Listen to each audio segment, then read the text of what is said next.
Добро утро от 28 юни. Вчера беше рождения ден на Гинчето.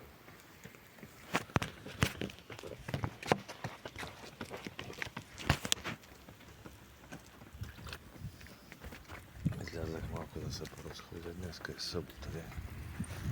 Съм си на разходка. Тук къде зимата сама води летя и като бях зле.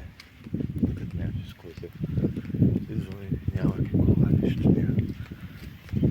И здраве ми, че имам здраве си. А то нямам кола и се разхождам. Не, че имам. Сега ги давам по майка ми. И по малки се радвам. Не става нищо. Не се получава. Също така пан живот. Майка ми не е длъжна да ме гледа. Вземи се скъсвай храна. Ще ти бъде храна.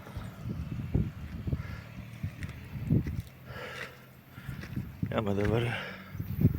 Полията, че да не ме гледат като снимам. Ще мина отгоре. Айде малко морето да се види. Къде съм? Ето да.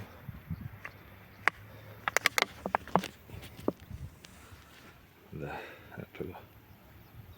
Снимам силно морето.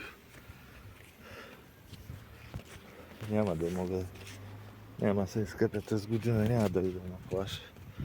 Той ми е разходка в плажа си. Не, само. Сега даже не знам какво да прави. Ще взема майка и ще ида да я закарам да си избере нещо, да си купи.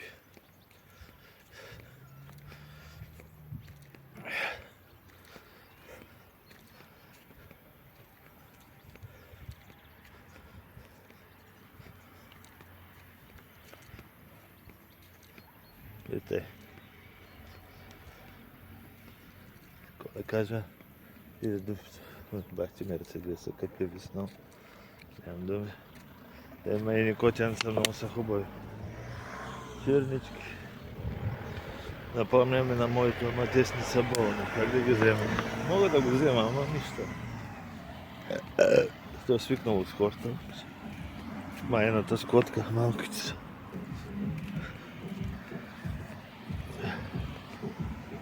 Трябва да си го оформя брадата, но не знам как. Тук да го скосят дори. Тъй и тук. Не знам. Господи, като се заведе.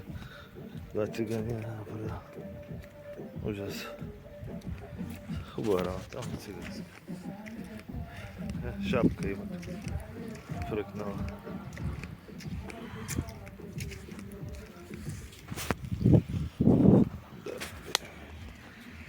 Човек, тези прашки не са удобни нещо. Я правя.